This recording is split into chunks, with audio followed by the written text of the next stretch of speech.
The morning sun cast long shadows across the sidewalk as Sarah Martinez walked into the small coffee shop near the naval base. She wore simple civilian clothes, dark jeans, a plain black t-shirt, and worn sneakers. Her dark hair was pulled back in a practical ponytail, and she moved with the quiet confidence of someone who had learned to observe everything around her. The coffee shop buzzed with the usual morning crowd. Sailors in uniform grabbed quick breakfast before their shifts, while civilians chatted over steaming mugs. Sarah chose a corner table, positioning herself where she could see both the entrance and the back exit. Old habits died hard. She ordered black coffee and a simple breakfast sandwich, paying with cash as she always did. The barista, a young man with kind eyes, smiled as he handed her the receipt. Sarah nodded politely but kept her interaction brief. She had learned long ago that drawing attention to herself rarely ended well. As she waited for her order, Sarah noticed 3 men in civilian clothes enter the shop.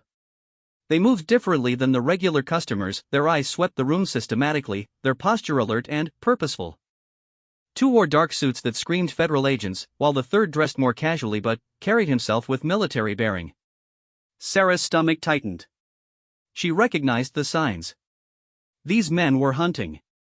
Her coffee arrived, and she wrapped her fingers around the warm mug, using the familiar ritual to calm her racing heart. Through the window, she could see more men positioning themselves outside. This was coordinated. Professional. The man in casual clothes approached her table. He was tall and broad-shouldered, with graying hair cut in a military style. His face was serious but not unkind. "Ma'am, I'm Agent Collins with Naval Criminal Investigative Service," he said quietly, showing his badge. "We need to speak with you." Sarah looked up at him steadily. "About what?" "We have reports that you've been impersonating a United States Navy SEAL," Collins said, his voice carrying across the suddenly quiet coffee shop. Other patrons turned to stare. "That's a serious federal crime." Sarah felt the familiar weight of scrutiny settling on her shoulders. She had been through this before, though never quite like this. "I've never claimed to be anyone I'm not," she said calmly. "We have witnesses who say otherwise," Agent Collins replied. "You need to come with us for questioning." Sarah glanced around the coffee shop. Every eye was on her now. Some faces showed curiosity, others disgust. She could hear whispered comments starting to circulate. "Look at her," someone muttered. "Stolen valor is disgusting." "How dare she pretend to be a SEAL," another voice added. Sarah stood slowly, leaving her coffee untouched. "Am I under arrest?" "We're asking you to cooperate voluntarily," Collins said, though his tone suggested she had little choice in the matter. As Sarah walked toward the door with the agents, she could feel the weight of judgment from everyone in the coffee shop. Their stares burned into her back. She had experienced this kind of hostility before, but it never got easier.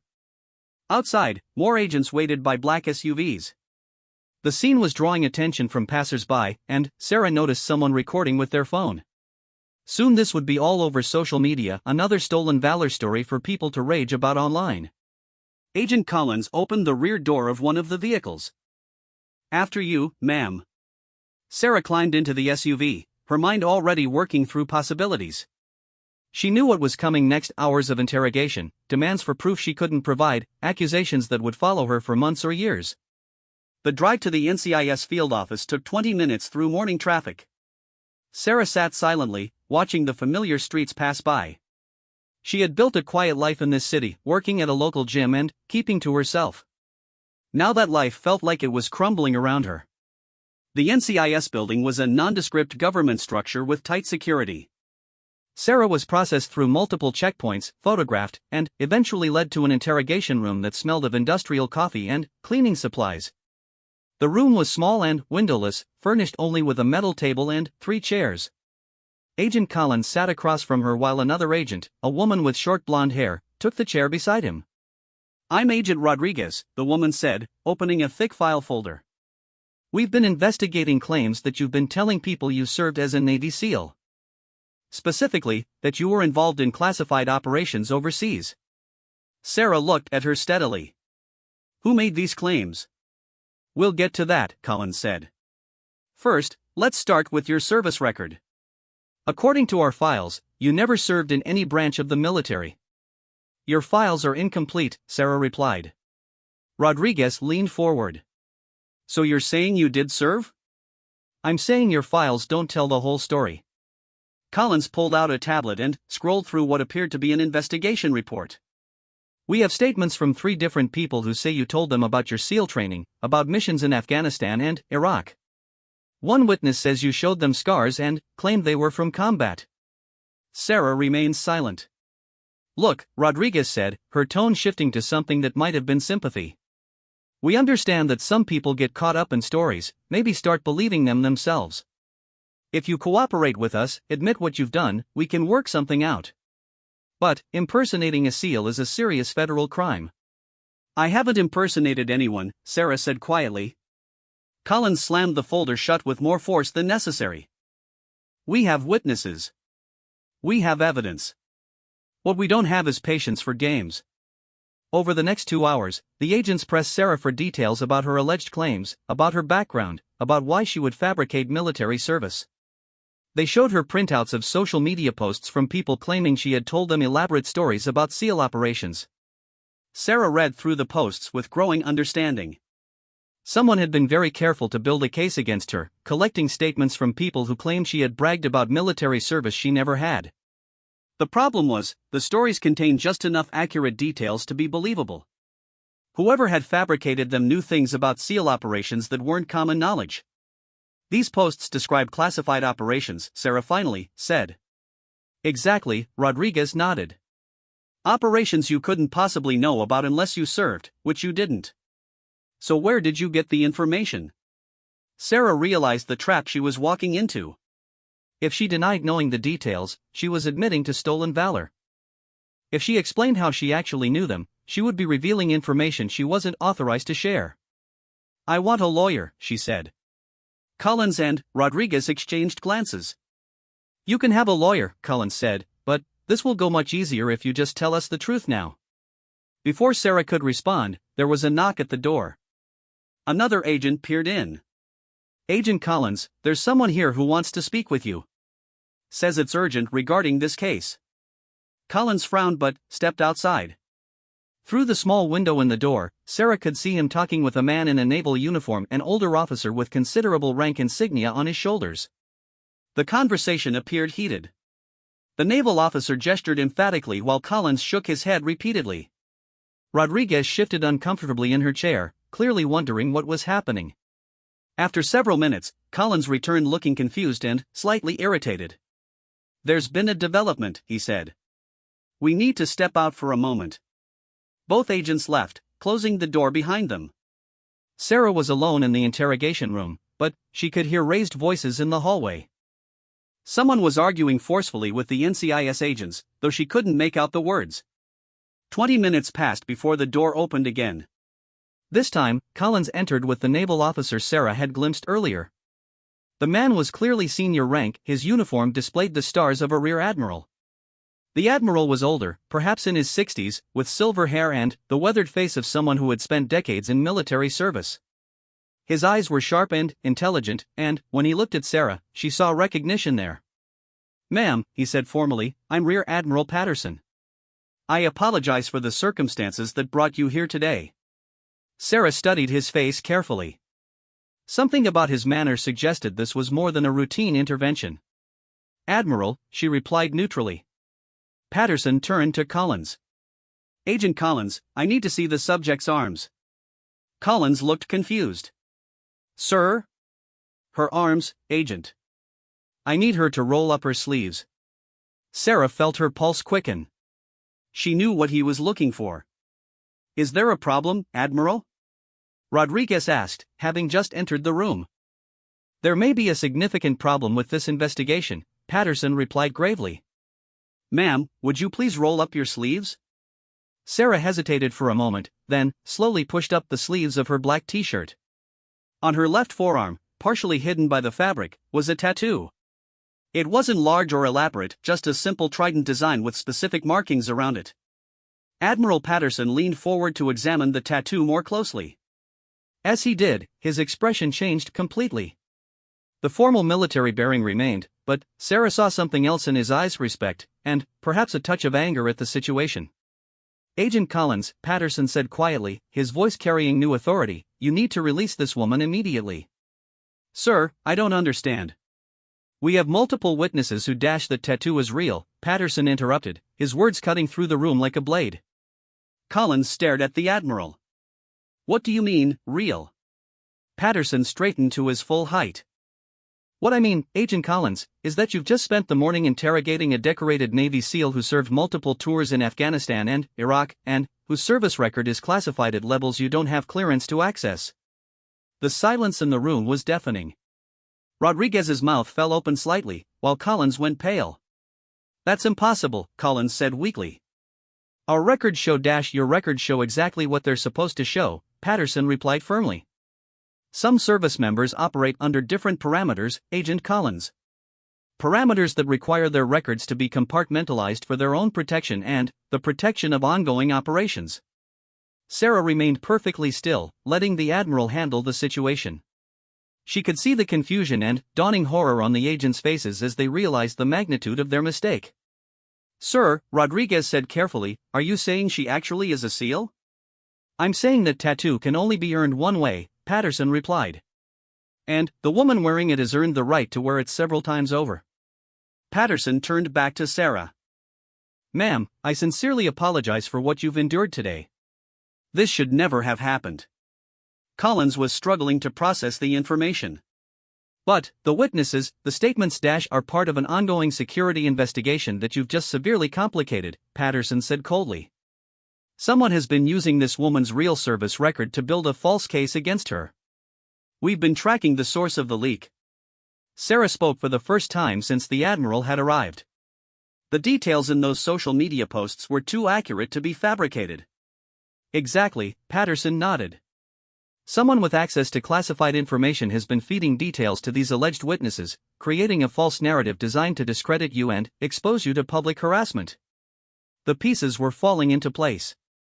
Sarah realized that her quiet civilian life had been deliberately sabotaged by someone who knew exactly who she was and what she had done in service to her country. We need to discuss next steps, Patterson continued, but not here, and not with unauthorized personnel present. He gave Collins and Rodriguez a look that made it clear they were the unauthorized personnel in question. Collins found his voice. Admiral, we had no way of knowing you had every way of knowing if you had followed proper procedures, Patterson replied sharply. Before arresting someone for impersonating a SEAL, you should have verified whether they actually were a SEAL. That's basic investigative protocol. Sarah stood slowly, rolling her sleeves back down. Am I free to go? You were always free to go, Patterson said. You should never have been brought here in the first place. As they prepared to leave, Rodriguez stepped forward. Ma'am, I want to apologize personally. We were just doing our jobs, but you were doing your jobs poorly, Sarah interrupted quietly. Real SEALs don't usually announce it to strangers in coffee shops. Collins looked stricken. The witnesses seemed credible. They had details they shouldn't have had, Patterson said. Which is why this is now a matter of national security. As Sarah walked out of the NCIS building with Admiral Patterson, she could feel the weight of the agent's stares behind her. The morning's humiliation was being replaced by something more complex, vindication mixed with concern about what had really been happening. Outside in the parking lot, Patterson stopped beside a black sedan with government plates. Sarah, he said, using her first name for the first time, we need to talk. But, not here, and not now. Someone has been working very hard to destroy your life, and they're using classified information to do it. Sarah nodded. She had suspected as much, but hearing it confirmed by an admiral made it real. Who knows the truth about my service, she asked. Very few people, Patterson admitted. Which makes this leak particularly troubling. We're going to need your help to find out who's behind this. As Sarah drove home in her own car, her mind was racing. The morning had started with a simple coffee run and had turned into something much larger and more dangerous. Someone with access to her classified service record was using it as a weapon against her. But now she had allies. Admiral Patterson clearly knew who she really was and what she had sacrificed for her country. The question was, who was trying so hard to destroy her, and why? The afternoon sun was warm on her face as she pulled into her apartment complex, but Sarah felt a chill that had nothing to do with the weather. Her quiet civilian life was over. The war had followed her home. Sarah's apartment felt different when she returned from the NCIS interrogation. The familiar space that had been her sanctuary for 3 years now seemed exposed, vulnerable. She moved through the rooms methodically, checking windows and exits with the automatic caution that had kept her alive in places where mistakes were measured in body counts. The apartment was modest but comfortable, a one-bedroom unit on the 3rd floor with a view of the parking lot. Sarah had chosen it specifically for its defensive advantages: single entrance, good sightlines, and multiple escape routes if needed. The furniture was minimal and practical, with nothing that couldn't be abandoned at a moment's notice. She made herself a sandwich but found she couldn't eat. Her mind kept returning to the morning's events, analyzing every detail. Someone had orchestrated her public humiliation with military precision, using her real service record as ammunition. The question was who, and, more importantly, why. Her phone buzzed with a text message from an unknown number: Building 27, Room 314. 1 hour. Come alone. Patterson. Sarah stared at the message. Building 27 was part of the naval complex, housing administrative offices and secured briefing rooms. Admiral Patterson was moving quickly, which suggested the situation was more serious than even she had realized. She changed into clean clothes, dark jeans, a navy blue polo shirt, and comfortable boots. The outfit was professional but allowed for quick movement if necessary. Before leaving, she checked the small safe hidden in her bedroom closet, verifying that her backup identification and emergency cash were still secure. The drive to the naval base took 20 minutes through afternoon traffic. Sarah used the time to consider possibilities. Someone with high-level access had leaked details of her classified service record. That narrowed the suspect pool considerably, but it also made the situation more dangerous. At the base security checkpoint, the guard checked her visitor credentials and waved her through without the usual scrutiny. Admiral Patterson had clearly smoothed the way. Sarah parked in the designated visitor area and made her way to Building 27. The building was older concrete construction with narrow hallways and fluorescent lighting. Room 314 was on the 3rd floor, at the end of a corridor lined with offices displaying military rank and department designations. Sarah knocked once and heard Admiral Patterson's voice call for her to enter. The room was set up as a small briefing facility with a conference table, secure phone line, and wall-mounted display screens. Patterson was there along with 2 other people Sarah didn't recognize. "Sarah, thank you for coming," Patterson said, standing as she entered. "Please, have a seat." The other 2 people were introduced as Commander Lisa Chen, a naval intelligence officer with short black hair and sharp eyes, and Dr. Marcus Webb, a civilian contractor who specialized in information security. "What you experienced this morning wasn't random," Patterson began without preamble. "We've been tracking a sophisticated operation designed to expose and discredit former special operations personnel who are living under protected identities." Sarah felt her stomach tighten. "How many others?" "You're the 7th case we've confirmed," Commander Chen replied, consulting a tablet. "All former SEALs, all living quiet civilian lives under various levels of identity protection. Someone is systematically hunting you down." Dr. Webb leaned forward. "The operation is highly sophisticated. They're using social engineering to build credible witnesses, then leaking just enough classified information to make the stolen valor accusations believable." "But why?" Sarah asked. Patterson's expression darkened. "That's what we're trying to determine. Someone has invested significant time and resources into this operation. They have access to classified personnel records and detailed operational histories." Commander Chen pulled up a file on her tablet. "Let's walk through what happened to you. 3 weeks ago, a woman named Jennifer Morrison posted on social media that she had met a female Navy SEAL at a gym. She claimed this person had told her detailed stories about operations in Afghanistan." Sarah shook her head. "I've never discussed my service with anyone at the gym." "We know," Chen continued. "But Morrison's posts included accurate details about a classified operation you participated in during your 3rd deployment. Information that should be known only to a handful of people." Dr. Webb activated one of the wall screens, displaying a timeline. Morrison's post was shared by 2 other social media accounts. Both accounts amplified the story and added their own claims about meeting you.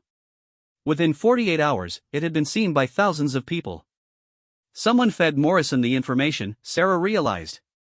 Exactly, Patterson said. We've identified similar patterns with the other 6 cases.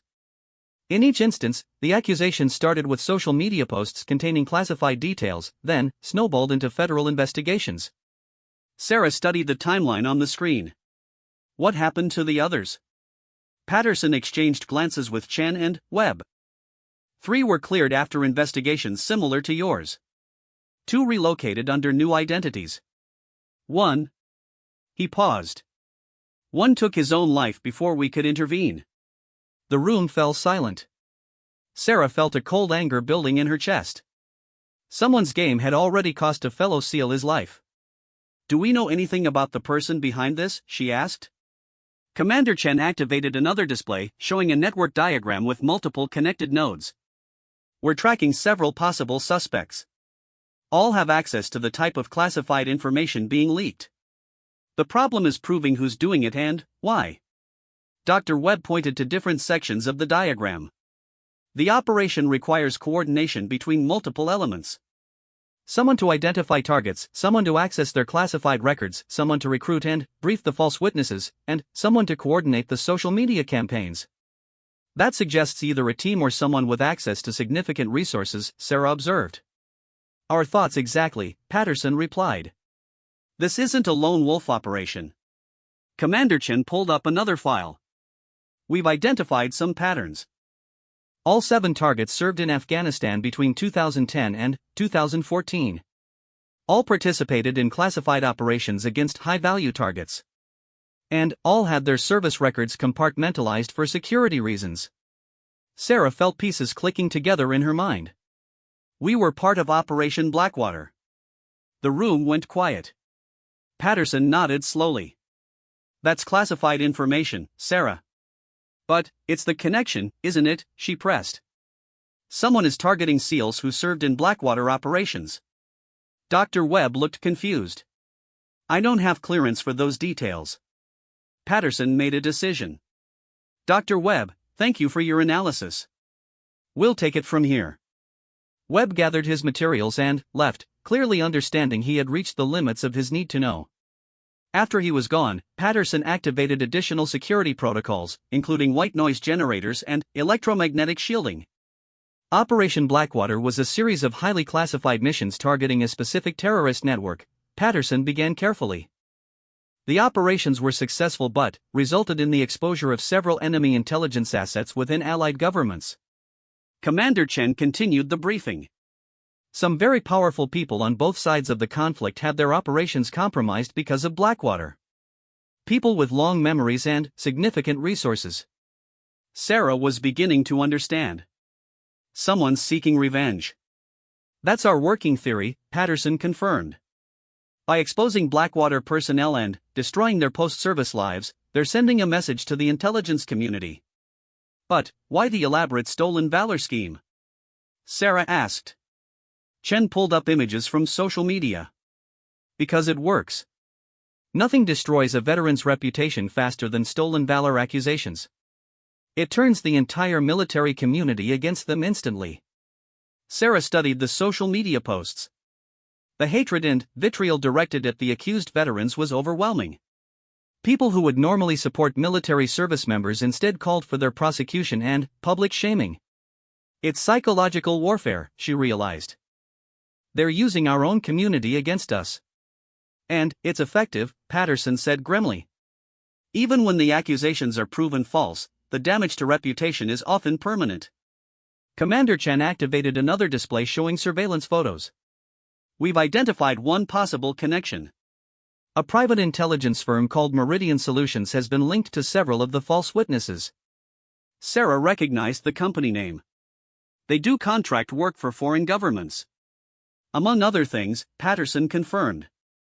We're investigating whether someone hired them to run this operation. The implications were staggering.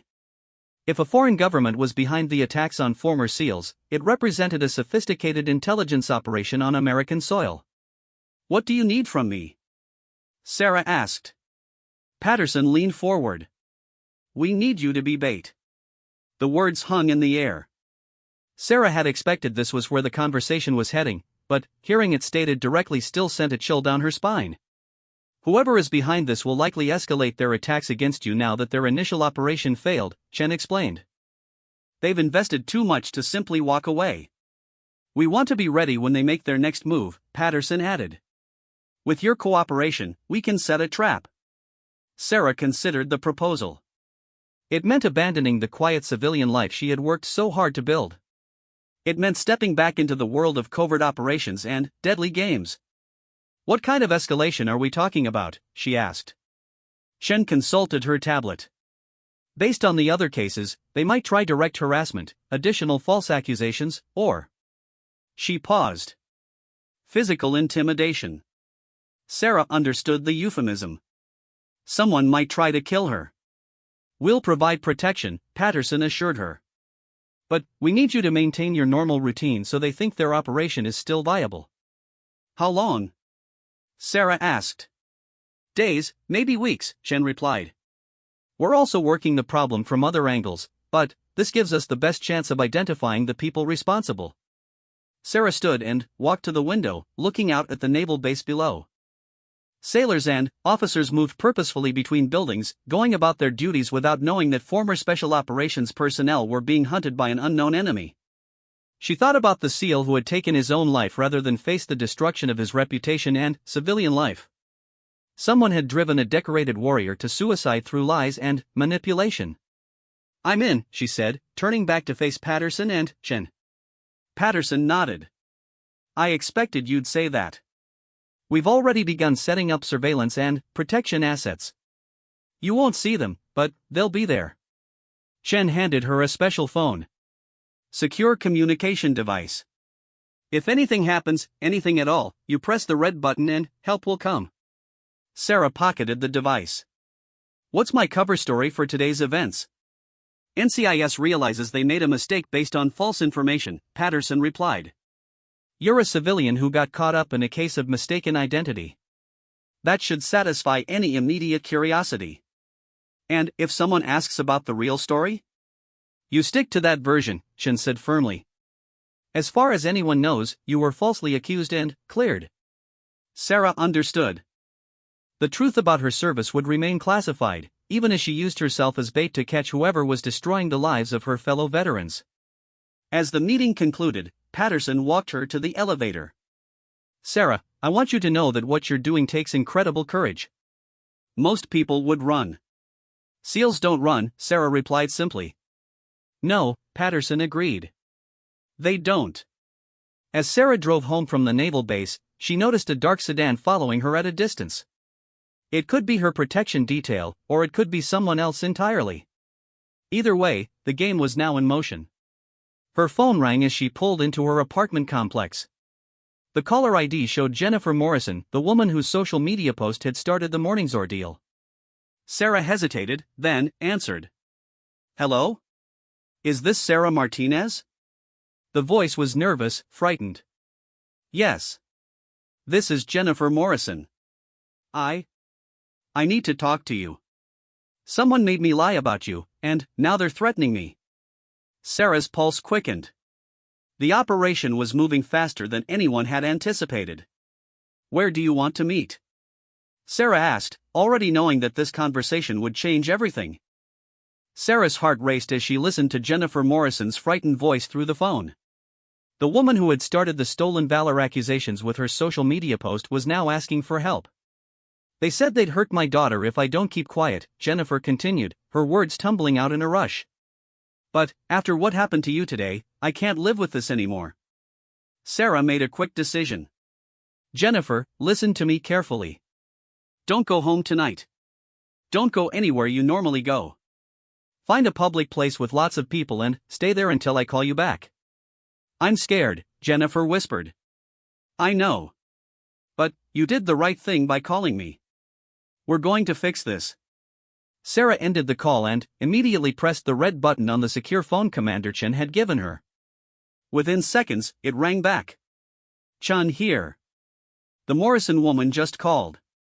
She wants to talk. Says someone threatened her daughter to keep her quiet. There was a brief pause. Where are you now? My apartment complex. Stay put. We're sending a team to bring her in safely. Do not attempt contact until we have her secured. Sarah understood the precaution. If Jennifer Morrison was genuinely trying to expose the conspiracy, she was now in extreme danger. But, if this was part of an elaborate trap, Sarah could be walking into an ambush. 20 minutes later, Sarah's secure phone buzzed with a text, "Package secure. Building 27, room 205. Now." Sarah grabbed her keys and headed back to the naval base, noting the same dark sedan that had followed her earlier now pulling out behind her. This time she was grateful for the tail. Building 27 was more active than it had been during her afternoon meeting. Military personnel moved with increased urgency, suggesting that word of the operation had reached higher levels of command. Room 205 was smaller than the briefing room she had visited earlier. Jennifer Morrison sat at a metal table, flanked by Commander Chen and a Navy chaplain. Jennifer was younger than Sarah had expected, maybe 30, with blonde hair and tired eyes that spoke of sleepless nights. "Ms. Morrison, this is Sarah Martinez," Chen said as Sarah entered. Jennifer looked up with tears in her eyes. "I'm so sorry. I never wanted any of this to happen." Sarah sat across from her. "Tell me what really happened." Jennifer took a shaky breath. 3 weeks ago, a man approached me at my daughter's school. He said he was a private investigator working on a case involving stolen valor. He showed me identification and everything looked legitimate. "What did he look like?" Sarah asked. "Tall, maybe 6 feet, short brown hair going gray at the temples. He was well-dressed, professional. Said his name was David Richardson." Commander Chen took notes while Jennifer continued her story. "He said they had identified a woman who was falsely claiming to be a Navy SEAL and asked if I would help expose her. He showed me photos of you at the gym and said you had been telling people elaborate stories about combat operations." Sarah frowned. "But we've never spoken at the gym." "I know that now," Jennifer said. "But he had so many details. He knew your workout schedule, what equipment you used, even that you always wore the same black t-shirt on Mondays. Someone had been conducting extensive surveillance on Sarah's daily routine. The level of preparation suggested this operation had been months in the planning." "What did he want you to do?" Chen asked. "He gave me detailed information about military operations and told me to post on social media that you had shared these stories with me. He said it would help their investigation and prevent you from dishonoring real veterans." Jennifer pulled out her phone and showed them the original post. He dictated exactly what to write. Every detail came from him. Sarah read the post carefully. The operational details were accurate but came from classified after-action reports that should have been accessible only to a handful of people. "Did he pay you?" Chen asked. Jennifer nodded reluctantly. $5,000. He said it was standard compensation for cooperating with their investigation. "What happened after you posted?" "Nothing at first. But then, other people started sharing it and adding their own stories about meeting you. The man, Richardson, seemed pleased. He called to thank me and said the investigation was progressing well." Sarah leaned forward. "When did that change?" Jennifer's face crumpled. "Yesterday. A different man called me. Said Richardson didn't work for them anymore and I needed to keep quiet about everything. When I asked questions, he described my daughter's school schedule in detail. He knew what time she got on the bus, which playground she used at recess, even what she brought for lunch. The threat was clear and terrifying. Jennifer was trapped between her conscience and her child's safety." "Where is your daughter now?" Chen asked. "My mother picked her up from school. They're staying at her house across town. I haven't told her anything, but she knows something's wrong." Chen made a note. "We'll arrange protection for both of them." Sarah studied Jennifer's face, looking for signs of deception. The woman's fear seemed genuine, but Sarah had learned not to trust appearances in situations like this. "Jennifer, I need you to think carefully. Did Richardson or the other man give you any information about why they were targeting me specifically?" Jennifer shook her head. "Richardson just said you were dishonoring veterans by claiming service you never performed. But now I know that wasn't true." "How do you know?" Because the man who threatened me said there were other cases like yours. He mentioned something about cleaning up loose ends from old operations. I didn't understand what he meant, but it didn't sound like a stolen valor investigation anymore. Sarah felt pieces clicking into place. The conspiracy was bigger than they had initially realized, and Jennifer Morrison had stumbled into the middle of it. Commander Chen's phone buzzed. She glanced at it and frowned. Admiral Patterson wants to see all of us immediately. They relocated to the larger briefing room where Sarah had met earlier that day. Admiral Patterson was there with Dr. Webb, who had apparently been recalled despite his earlier dismissal from the classified discussion. "We have a problem," Patterson announced without preamble. "Dr. Webb has discovered something in the digital forensics that changes everything." Webb activated the wall display, showing a complex network diagram. "I've been analyzing the social media accounts that amplified Ms. Morrison's original post. They're not random users, they're part of a sophisticated bot network designed to manipulate public opinion." Sarah studied the diagram. "How sophisticated?" "Military grade," Webb replied. "The kind of operation that would typically be run by a nation-state intelligence service." Patterson took over the briefing. "The Meridian Solutions connection I mentioned earlier? We've confirmed they've been contracted by a foreign intelligence service. This isn't just revenge for Operation Blackwater, it's an active intelligence operation designed to neutralize American special operations capabilities." The implications hit Sarah like a physical blow. They're not just trying to destroy individual SEALs. They're trying to damage the entire special operations community. "Exactly," Patterson confirmed. "By destroying the reputations of elite veterans, they're sending a message that service in special operations will follow you forever. It's designed to discourage recruitment and retention in those units." Commander Chen pulled up additional files. "We've identified similar operations targeting former Delta Force operators, Army Rangers, and Air Force Special Operations personnel. The scope is much larger than we initially realized." Jennifer Morrison looked confused and frightened. "I don't understand. Are you saying I was used by foreign spies?" "That's exactly what we're saying," Patterson replied. "You and dozens of other Americans have been recruited as unwitting assets in an intelligence operation against our military." Webb highlighted different sections of his analysis. "The operation is extremely sophisticated. They identify vulnerable civilians, people with financial problems, strong political views, or other motivations, and approach them with seemingly patriotic requests to expose stolen valor. But the people they're exposing aren't fake veterans," Sarah realized. "No," Patterson confirmed. "They're real veterans whose service records have been classified to protect them and their families. By forcing these records into the open, the enemy is exposing American intelligence assets and operational capabilities." Sarah felt a cold fury building. Someone had turned patriotic Americans into weapons against their own military, using their love of country to destroy the very people who had served that country most faithfully. "What's our next move?" she asked. Patterson consulted his notes.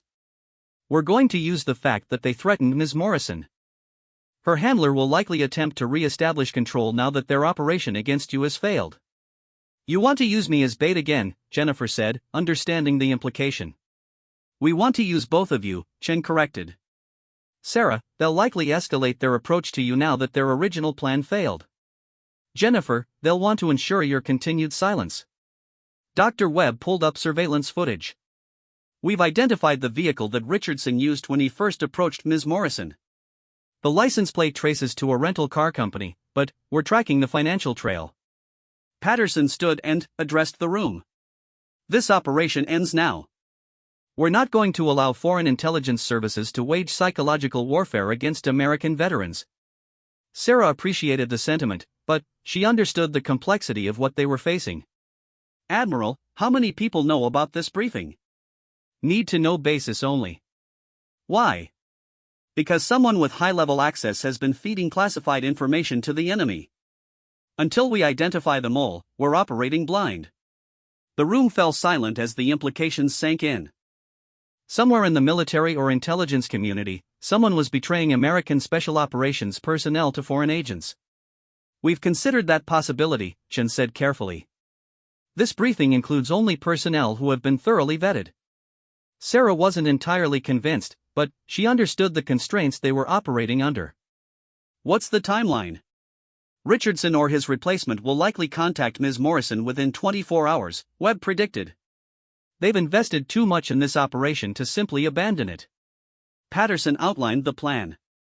We're going to have Jennifer agree to maintain her silence in exchange for additional compensation. That should buy us time to trace their communication methods and identify their base of operations. And if they decide I'm too much of a liability? Jennifer asked. We'll have protection teams watching you around the clock, Chen assured her. But you'll need to act naturally while wearing surveillance equipment. Sarah understood her own role in the plan. They'll likely approach me directly now that the stolen valor angle has failed. They might offer money, make threats, or try more direct methods. We'll be ready, Patterson said. This ends here.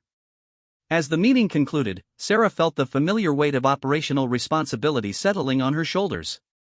She was back in the world of covert operations and deadly games, but this time the battlefield was American soil and the enemy was using patriotic citizens as unwitting weapons. Jennifer Morrison approached her as they prepared to leave. Sarah, I need you to know that I genuinely thought I was helping expose someone who was dishonoring veterans.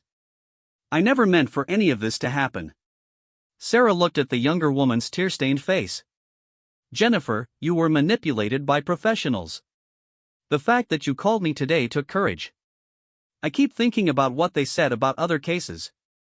How many people have they destroyed? Too many, Sarah replied. But we're going to stop them. As Sarah drove home from the naval base for the second time that day, she noticed different vehicles in her surveillance convoy. The protection detail had been expanded, which suggested the threat level had increased significantly. Her apartment felt even more exposed now that she knew she was being watched by multiple parties. Foreign intelligence operatives, Navy protection teams, and possibly others were all focused on her small corner of the world. She made herself dinner but found she had no appetite. Instead, she stood at her window looking out at the parking lot, wondering which of the vehicles below contained watchers and which might contain threats. Her secure phone buzzed with a text message, "Richardson wants to meet tomorrow. Location TBD. Game on." Chen Sarah smiled grimly. After years of quiet civilian life, she was back in the fight. But, this time, she wasn't just protecting American interests overseas. She was protecting her fellow veterans from an enemy that had learned to weaponize their own countrymen against them. The next 24 hours would determine whether they could expose the conspiracy or whether more American heroes would be destroyed by lies and manipulation. Either way, Sarah Martinez was done running from her past. The call came at exactly 2:47 p.m. the next day.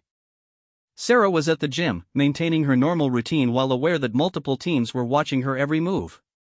The secure phone buzzed against her hip as she finished a set of pull-ups.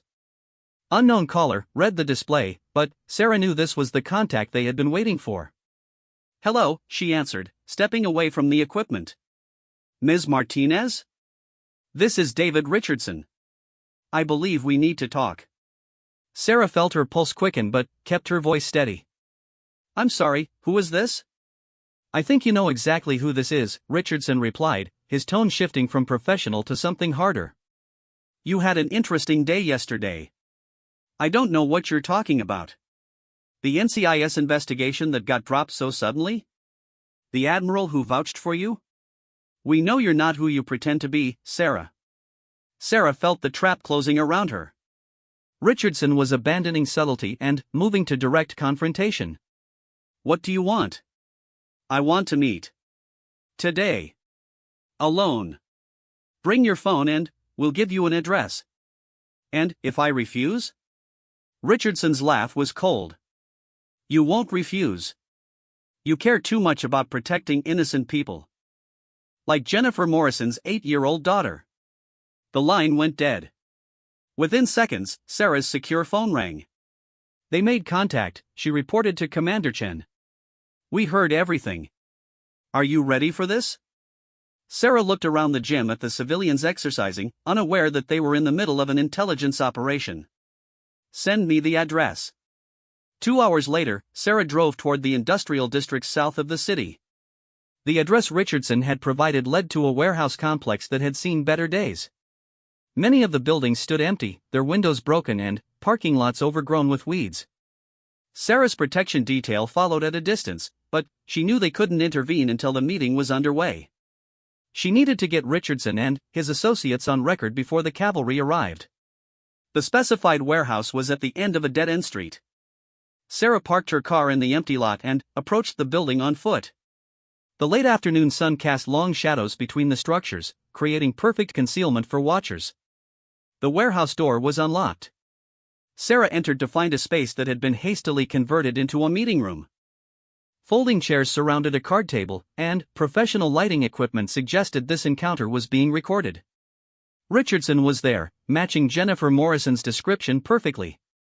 He was accompanied by two other men, one in an expensive suit who radiated authority, and another in casual clothes whose bearing screamed military or intelligence background. "Ms. Martinez," Richardson said, gesturing to one of the chairs. "Thank you for coming." Sarah remained standing, positioning herself near the exit. "What do you want?" The man in the expensive suit spoke for the first time. His accent was slight, but Sarah detected Eastern European origins. "We want to offer you a choice, Ms. Martinez. A way out of this situation that benefits everyone." "I'm listening." "Your real name is Sarah Elena Martinez. You served as a Navy SEAL for 8 years, including 3 deployments to Afghanistan. You participated in Operation Blackwater, specifically the raid that eliminated Hassan al-Rashid and exposed our intelligence network in Kabul." Sarah kept her expression neutral despite the shock of hearing classified operational details spoken aloud by a foreign agent. The man continued. "We know you've been living under a protected identity since leaving the service. We also know that identity can be compromised quite easily if we choose to do so. Get to the point. We want you to provide us with detailed information about Blackwater operations. Names, dates, methods, current status of other personnel. In exchange, we'll leave you alone and ensure that your civilian life remains intact." Sarah almost laughed. "You think I'm going to betray my country and my fellow veterans?" "We think you're going to be practical," the third man said, speaking for the first time. His voice carried the authority of someone accustomed to command. "We already have enough information to destroy your life. The question is whether you want to control how that destruction happens." Richardson activated a tablet, showing Sarah a series of documents. "We have your complete service record, including classified after-action reports. We have photographs of you entering and leaving CIA facilities. We have financial records showing payments from compartmented intelligence programs." "None of that proves anything illegal," Sarah pointed out. "No, but it proves you lied to federal investigators yesterday," the suited man replied smoothly. "Lying to federal agents during a national security investigation is a felony. Even if they can't prove the original charges, they can certainly prosecute you for perjury." Sarah realized the sophistication of the trap they had set. By forcing her to deny her real service record during the NCIS interrogation, they had created grounds for prosecution regardless of the truth. "You have 24 hours to consider our offer," Richardson said. "After that, the information goes public and you face the consequences." Sarah looked at each of the 3 men, memorizing their faces and noting details that might be useful for identification. "And if I agree to cooperate?" "You provide the information we want, and then you disappear. New identity, relocation assistance, enough money to start over somewhere far from here. You get to live." The implicit threat was clear. Refuse, and they would ensure she didn't survive the consequences. "I need time to think," Sarah said. "Of course. But remember, Ms. Martinez, we're not the only ones watching you. Your Navy friends can't protect you from a federal prosecution, and they certainly can't protect you from what comes after." Sarah walked toward the exit, then stopped. "One question. Why target Blackwater veterans specifically?" "The operation was successful. We eliminated a major terrorist network." The suited man's expression hardened. "Your operation eliminated assets we had spent years developing. Friends and allies who had risked everything to provide us with intelligence. You killed people who had helped us, Ms. Martinez. That requires a response." Sarah understood now. The Foreign Intelligence Service wasn't just seeking revenge, they were eliminating the people who had disrupted their terrorist support network. They were working with the same enemies American forces had fought overseas. I'll be in touch, she said, leaving the warehouse. Back in her car, Sarah immediately activated the secure phone. Package delivered. Did you get all that? Every word, Commander Chin confirmed. Outstanding work. We have them on conspiracy, espionage, and making terrorist threats. When do we move? Now. Sarah drove away from the warehouse district as directed, but she could see the operation unfolding in her mirrors. Black SUVs converged on the warehouse from multiple directions while helicopters appeared overhead. The coordinated takedown was swift and professional. Her secure phone rang as she reached the main road. All 3 subjects in custody, Chen reported. We also recovered computer equipment and files that should help us roll up the rest of their network.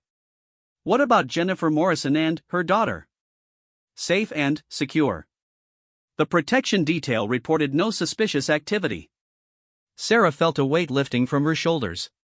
Is it over? Not quite. We still need to identify their sources inside the military and intelligence community. But the immediate threat is neutralized. Sarah drove home through afternoon traffic, noting that her protection detail was still in place. There would be debriefings, paperwork, and probably testimony at various trials. But the foreign intelligence operation against American veterans had been exposed and stopped. 3 days later, Sarah met Admiral Patterson at a coffee shop near the naval base, the same one where her ordeal had begun. Patterson was in civilian clothes, his demeanor relaxed for the first time since she had met him. The initial debriefings are complete, he reported over coffee. We've confirmed that the 3 men you met were operating under diplomatic cover for a hostile intelligence service. The computer equipment contained detailed files on over 40 American Special Operations veterans. Sarah stirred her coffee thoughtfully. How many were targeted? Including you? 12 had active operations against them. The others were still in the target development phase. And the leak inside our system? Patterson's expression darkened. A contract analyst with access to personnel databases. He's been arrested and charged with espionage. Apparently, he was being blackmailed over gambling debts. Sarah understood. The enemy had identified someone vulnerable and exploited that vulnerability to gain access to classified information. It was a classic intelligence operation. What happens now? She asked. You have choices, Patterson replied. We can relocate you again with a new identity. Or you can stay here and resume your civilian life. The hostile intelligence service has been disrupted, but there's always a chance they'll regroup. Sarah looked around the coffee shop. The same barista who had served her 3 days ago was working behind the counter, unaware of the drama that had unfolded in this very location. Civilians went about their daily lives, protected by people like her who operated in the shadows. I'm staying, she decided. Patterson nodded approvingly. I hoped you'd say that. We could use someone with your skills in an advisory capacity. Nothing full-time, just consultation on protection programs for at-risk veterans. Sarah considered the offer. It would allow her to help protect other veterans while maintaining the civilian life she had worked to build. Part-time consultant, she confirmed. Very part-time. Most of your life remains your own. Sarah extended her hand. Deal. 2 weeks later, Sarah was back to her normal routine at the gym. The story of her false arrest had made local news, portrayed as an example of how stolen valor investigations could go wrong when based on unreliable information. Her real service record remained classified. Jennifer Morrison had called to apologize again and to report that the threatening phone calls had stopped. Her daughter was back in school under protective surveillance that would continue until the trials were complete. Sarah's apartment felt like home again rather than a target. She had kept the secure phone, but it rarely rang. The foreign intelligence operation had been thoroughly disrupted, and the immediate threat to American Special Operations veterans had ended. As she finished her workout, Sarah noticed a young man struggling with proper form on the bench press. She considered offering advice, then decided to mind her own business. She had learned the value of maintaining a low profile. But, as she headed for the exit, she heard another gym member berating the young man for trying to show off and probably never served a day in his life. Sarah recognized the tone, the same hostility that had been directed at her through social media posts and public accusations. She turned back.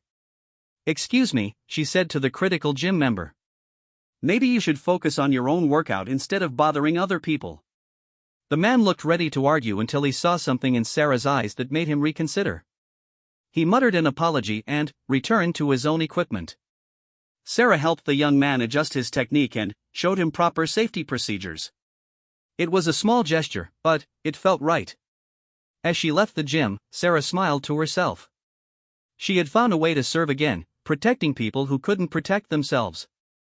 The mission had changed, but the purpose remained the same. Her phone buzzed with a text from Admiral Patterson, "New case. Part-time consultant needed.